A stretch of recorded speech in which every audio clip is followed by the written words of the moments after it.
Oh, hi. I didn't see you there. Welcome to 2025. Guys, 2024 was a year and a half. 2024 was one of the best years of my life, even though apparently it wasn't for a lot of people, and I'm so sorry to hear about that. 2024 felt like 5 years in one. I turned 19 in 2024, and it felt like I turned 35. And if I feel like I turned 35, I am so scared to see what I'm like at 35, because everyone says that their early 20s was garbage. And like they were stupid in it. So does that make me stupid currently? I don't know. I'm not gonna lie. I don't freaking know. Guys, hi, welcome. It's been a while since I've done a video. Sorry, for taking so long to do this. Thank you for your patience, all the people who follow me, all 220 of you, unless there's less or more. Probably less. I don't gain subscribers often. But you know what, guys? I hope everyone's doing good. I hope everyone had a good 2024. We're now in 2025. I'm so excited to see what this year looks like. I already know what it's looking like for me so far.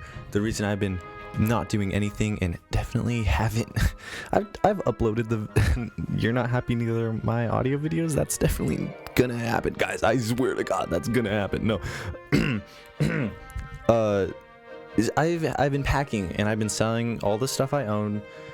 I've been packing because I'm moving. I am moving north, so that's why it's kind of been really hard for me to get videos out. That's why everything is just kind of going right now. It's crazy. So yeah, we're gonna do one of my favorite things about 2024 personally was the music. Guys, the music of 2024 was making up for the lack of music in all the other years. I'm not gonna lie.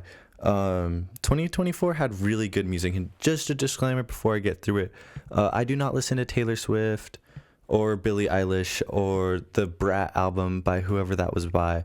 I listened to the Kanye, not the Kanye, what the crap. I listened to the Tyler the Creator album. I also listened to the Kendrick Lamar album. That's who I was thinking of, Kendrick Lamar. But I didn't really listen to him thoroughly. I kind of just listened to him in passing, and they were all right in my opinion. I don't listen to that kind of music, and I'm not a big pop person. I'm not a big rap person. I think you can tell that just from looking at me. I'm an indie guy. I love indie music. I love rock. I love my soft acoustic stuff, and I love my underground bands. So all of the bands I'm about to name right now are not very underground. Actually, not underground at all. But you know what? These were my favorite albums of 2024. Let's get into it. Album number 5 was Current Joy's East My Love. Current Joy, you did great with this album. It was a huge step up from Love and Pop. So thank you so much, Current Joys, for giving us the song. I already messed up the audio for this once, and this is my second time recording it, so you think I'd have everything ready and pulled up, but I do not. Hold on. Some absolute standouts from this album was They Shoot Horses, track 7, track 9's Tormenta, and tracks 11 East My Love. This album meant a lot to me, mostly because I was traveling a lot through 2024 and I was going through some hard times, but that album really helped get me through it. I would put it on loop as I drove through like the woods and stuff, and it just hit different. So good job, East My Love, you guys. Current Joys did a great job with this album. That's all I'm saying. If you haven't listened to it, I really recommend. It is different from their stuff, but it's so much better than Love and Pop. They did a good job for that. So yeah.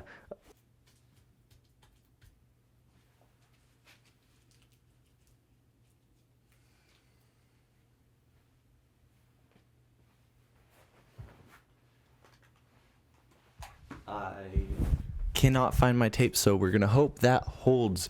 Number two, not two, guys. What? Number 4, my 4th favorite album out of top 5 this year was BoyWithUke. Hold on, come back, guys. I swear, hold on. Guys, BoyWithUke, I get it.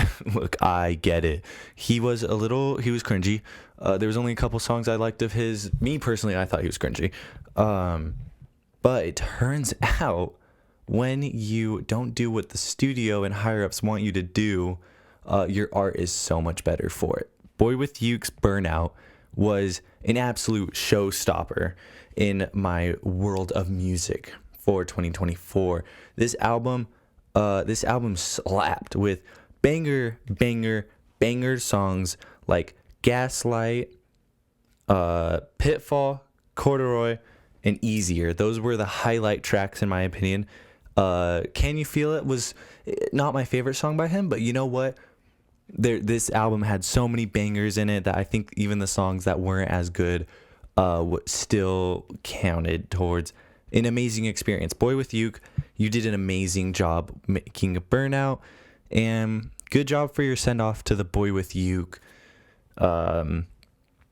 project. I hope you make music under a different name in the future, and I hope a lot of people still listen to your stuff because you are an artist, sir. Number 3, the 3rd favorite album of 2024.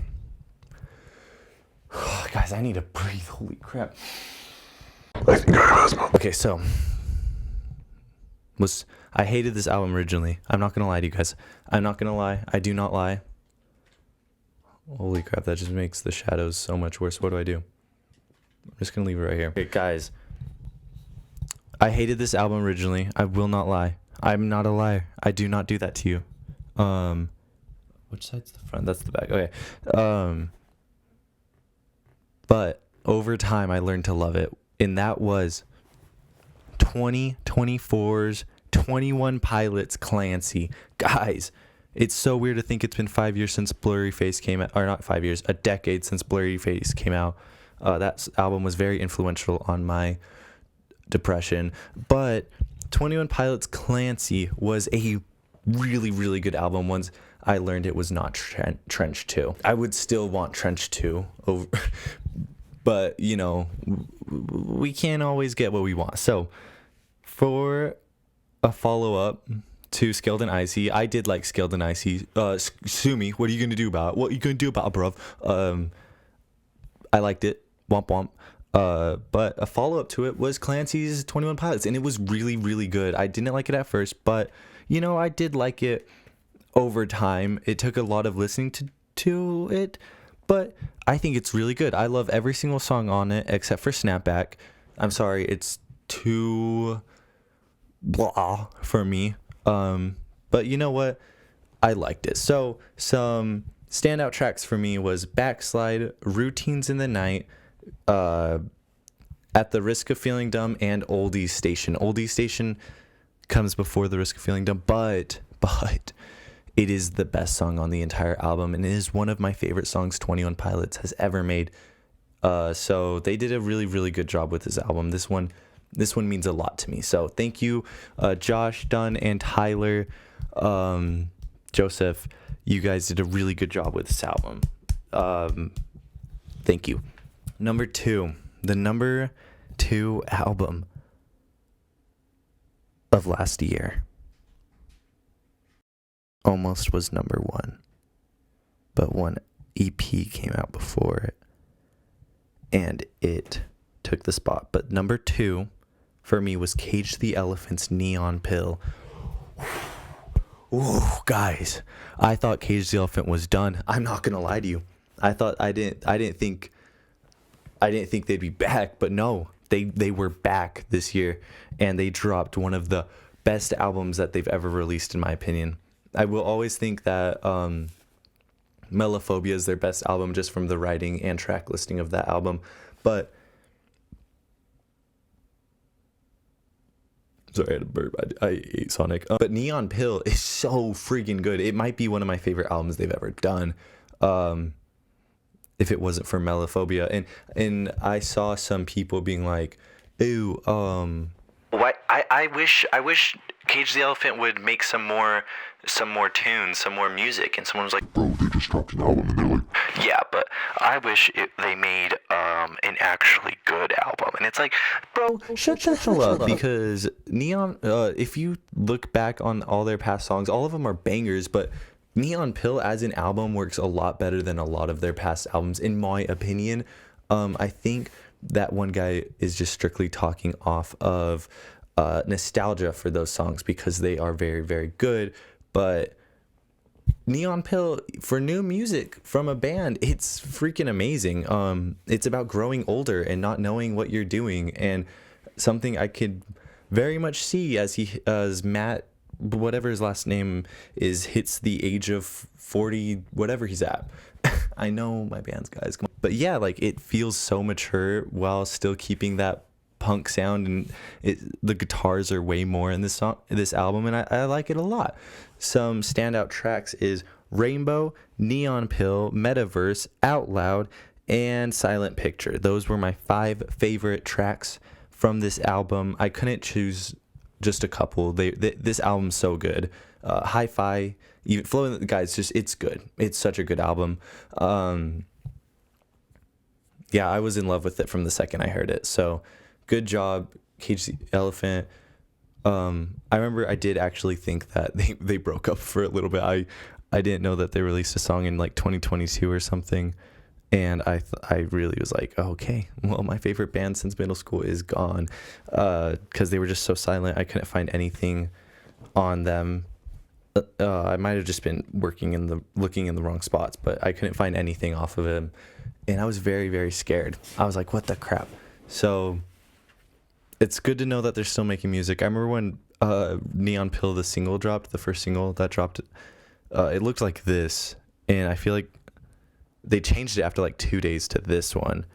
And I remember me and Charles were like, what the heck? Like, they're not, they didn't break up, they're still making music. And then they went on tour and we watched them play live. Actually, I'm wearing, oh, I don't know if you'll be able to see this, my computer's in the way. I'm wearing the tour shirt underneath my Wallows tour shirt. Yeah, they were the best performers. It was my favorite concert I've ever been to. So good job, Cage the Elephant. My number 1 spot. Drum roll, please. Booyakasha, mother flippers. You thought that that I wouldn't do something like this. Shut up, old William. You're talking too much. Who listens to this guy anyway? I wouldn't do something like this. We're gonna do honorable mentions. So let's do this.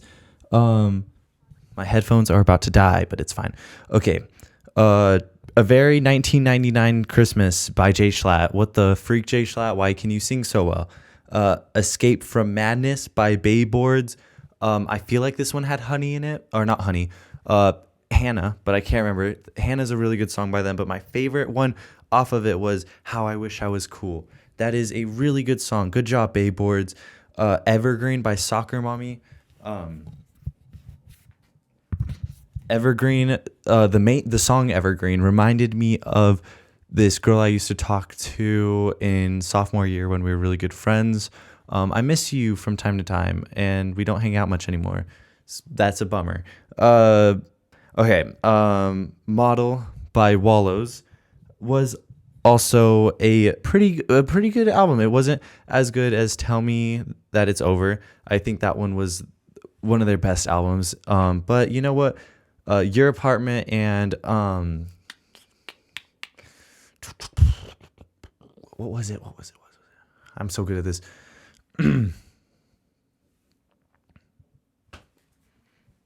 Only Ecstasy. That's a good one. That's a good one by them. No Blonde Sickly Sweet by Olivia O, which is the singer and many more in the duet band of Lower Town. This was a really, really, really, really good album. Rejection was one of my top 5 songs of the year, actually. Olivia O, Like, you could go on a date with me if you want. And then Dayglow, the self-titled album by Dayglow, was very good. It was such a step up from his last album. I don't even remember, People in Motion. That album was not really good at all. So Dayglow, good job for making this. I think it was almost top 5, but it just didn't hit because there wasn't really any slow songs. It was all just up, and I got a little sleepy halfway through. But it's an amazing album. Bone, whatever the last track is, boom, right here. This one is really good. I love it. Yeah, okay, back to this rambling buffoon right here. Did you guys hear that his audio fricked up the first time, and he had a lot of good jokes, and the second attempt is a bit sadder because he's sad inside. Let's watch the sadness. The number 1 spot goes to Hey Nothing's Main. Good job, Hey Nothing, because when you guys dropped this, dude, the Hey Nothing's Main is just different. It's different, and everyone who has listened to Main by Hey Nothing knows that. And I know it's not a full-length album, it's an EP, it only has 4 songs, but it's insane. It is insane. And they did also just drop Barn Nursery, their new single, and it looks like they're making an album because that one got partnered up with Sick Dogs, which is also another really good song. But these guys just keep getting better and better, and they are easily becoming one of my favorite bands. It was a really good follow-up to last year's album. We're starting to look like each other. Main is just, it's beyond incredible. This one only does have 4 tracks, so I would say my favorite one on it is either The Sync or Main itself. Main is, guys, if you haven't heard it, just listen to it. Trust me on this. Trust me on this. Listen to it because it is so good. I feel like I'm smacking to the mic a lot. If you guys are hearing a lot of smacking, I'm so sorry. Yeah, those were my top 5 though this year. Thank you guys so much for watching. I also, if you did not know this, released an album in 2024. I released my 3rd studio album, which was called You're Not Happy, Neither Am I. And it's about just a really bad experience I went through in my life that was honestly very embarrassing. And so, I'd love for you to listen to it if you got the time. I'm very proud of it. You know what I mean? It took a long time to make. I've been writing it for so long, and I finally released it. It's got a lot of tracks that I like. My favorite one right now is probably Rural Town. I cannot say it, but Rural Town is one of my favorites that I've ever written. But yeah, guys, this year is going to be a great year. We got through 2024. Let's get through 2025 now. I believe in us. I believe in you, specifically Andrew, watching. I believe in you. So you guys are going to do great. I'm going to do great. Yeah, I'm going to be releasing quite a bit of videos this year, hopefully. So that's one of my New Year's resolutions, to drop at least 12 videos this year. Let's see if I can do it, because I am a very busy person. So, yeah. Goodbye.